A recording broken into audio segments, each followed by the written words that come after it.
what I try to talk about today is, in a sense, it's not economics. I mean, it's power and institutions that are so pervasive in our life and so neglected in the economic reflection, but increasingly also in the reflection of social sciences in general. Let me start from a paradox. In our life, all of us have interactive families with friends. You go to university, maybe you belong to a political party. Yes, sometimes you go shopping to the supermarket. But this is not your main activity. And even if you do, when you do things that have an economic value, you generally do that in banks, firms. You don't go out and sell oranges or barter oranges with something else. Still, economics is largely about that. It's largely about exchange. All the economic story are about exchange, and rules out any notion of power, except for the economist, the notion of market power. But market power is simply the power of deriving from the fact that you're too big. You're big vis-à-vis the market, and you can influence with your action the outcome, the collective outcome, say, in terms of prices.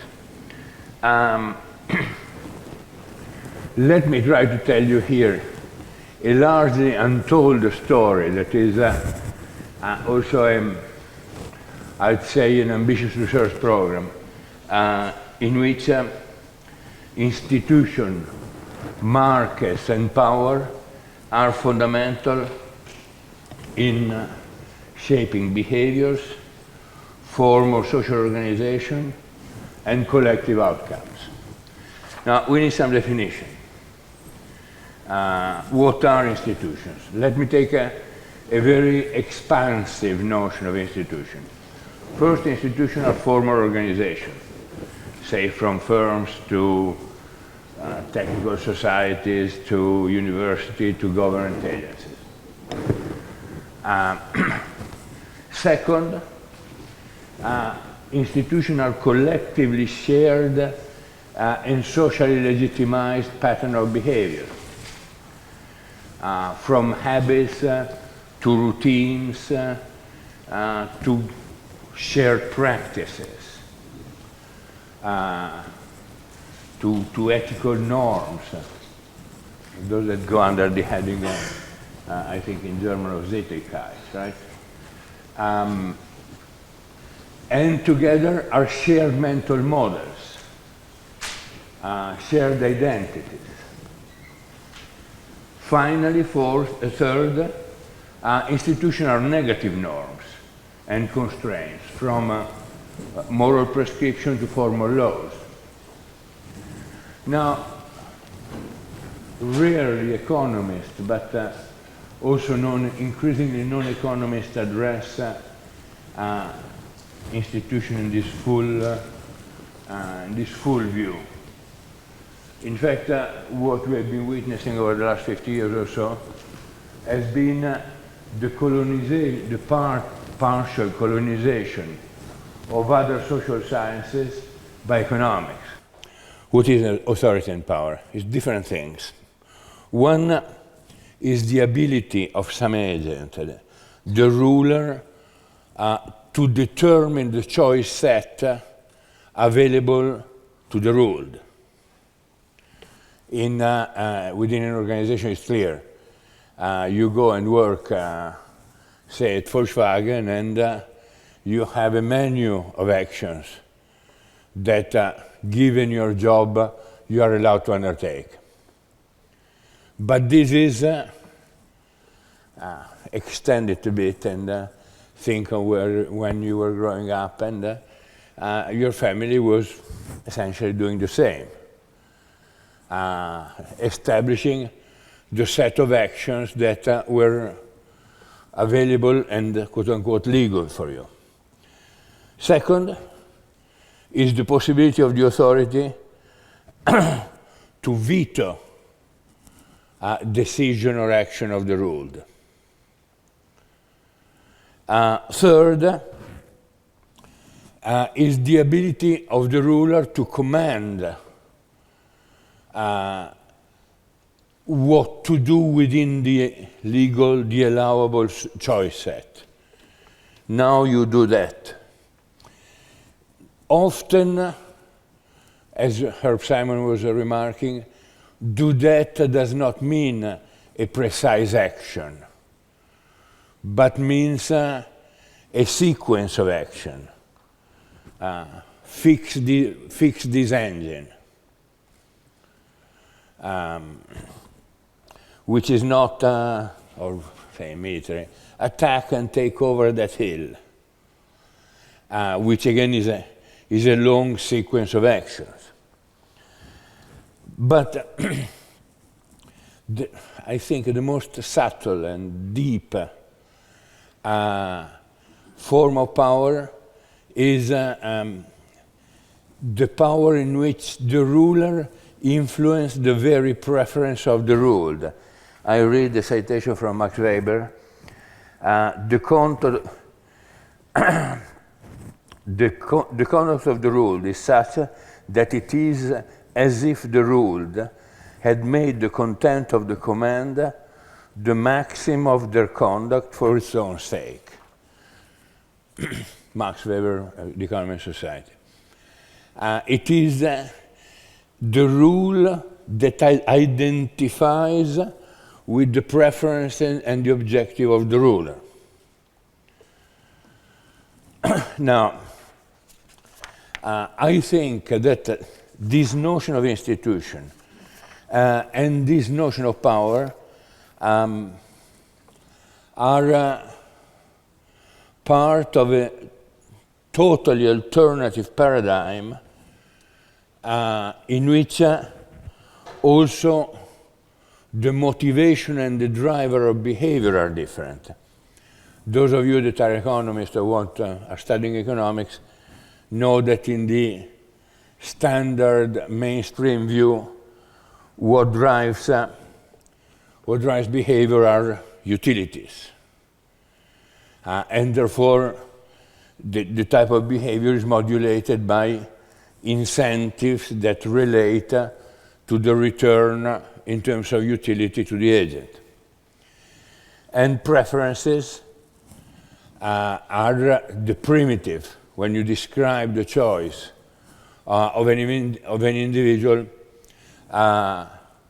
and by extension, which is even more difficult and problematic, of organization, you start from a utility function, a profit function, whatever.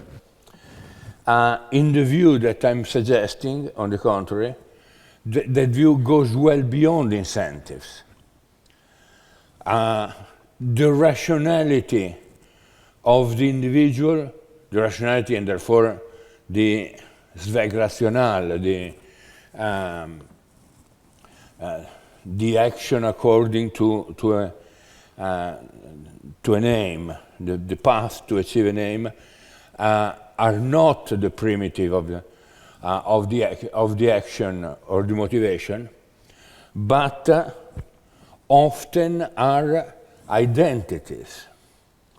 Jim March made an important distinction long ago between the logic of consequences and the logic of appropriateness. In his view, the logic of consequences is the standard instrumental reason. What do I gain if I do this? What do I gain if I do that? The logic of appropriateness is what is appropriate for, say, a father, a child, a soldier, whatever. In these circumstances, what is it appropriate to do? And it might be in conflict with any logic of consequences. For example, if you are a soldier, it might be appropriate in many circumstances to risk your life, which is certainly not a utility-enhancing activity. I think the identity and the identification with this identity as a driver of behavior alternative to utility maximization that you find in the textbook. A good part of the determinant of behavior, again, as Herb Simon was remarking several times, is obedience and docility. Mainly, we are rather docile human beings that accept authority, that believe what authority tells you, even beyond reason, obey command. Coming here, I was thinking, while I was preparing this lecture, I was thinking, and it is appropriate, since I'm in Germany, Lenin used to say, German communists are really disciplined. You can order them to occupy a railroad station. They with discipline they do it, but first they buy the ticket. And I think by strange association, coming here. In this alternative view, preferences are endogenous, are not the primitive. Say, I ask what are your preferences, and then I can, given the environment, I forecast your behavior. Because most often preferences come after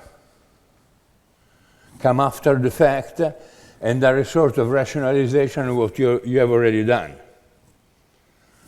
To have it sticking in the mind of my student, I always cite a song of the 60s that says, if you cannot be with the one you love, love the one you're with. Which is the neoclassical preference word upside down. The preference comes after the fact. Well, in neoclassical world, obviously, you would have chosen the one that you like the most, not the other way around. In a world ridden with institution, with adaptation, collective identification, it is the other way around. And it is also a big analytical challenge to understand all this. To conclude, I think that there is a paradigm, an alternative paradigm, to understand motivation of the agent that is all of us, to understand the forms of social organization, and to repeat the collective outcomes, grounded in institution and the power that is associated with the functioning of this institution. There is a lot of work to do, both qualitative, appreciative, and also formal. We are beginning to work, for example, in formalizing power in model of organizational dynamics. There is a paper with Luigi Marengo just came out on the Journal of Institutional Economics. I think that there is a whole undiscovered land of research there in which we rediscover the multiplicity of motivation that human beings have. This is something that comes at least from Adam Smith, The Theory of Moral Sentiments. Read it. And the very fact that human beings are socially shaped with institutions that path-dependently reproduce routines, visions, cultures. Then the obvious question is, where do institutions come from? From other institutions. I would consider institution the primitive of the analysis, and individual rationality, individual preferences, as a derived concept that comes from people being embedded in this institution, and not the other way around. Again, compare this with the standard neoclassical view in which we are all well rational, alone, autistic. We meet in the middle of a field, and we decide to construct an institution that thereafter will be the rule of the games, in which, through which we will not hurt each other too much. I think it's crazy. I think that the right way to go is, on the contrary, start from institution, start from their anatomy, see the way they work, see the way they evolve or don't evolve, and derive a comparative proposition of why does this economy work better or worse than this other one? Well, to a good extent also because there is an ensemble of institutions that has got specific behavioral properties. And last but not least, institutional and organization incorporate a lot of technical knowledge. Are the actors of innovation. I mean, the Silicon Valley garage is a nice narrative, but it's not, by and large, the way capitalism works. I know that I finished.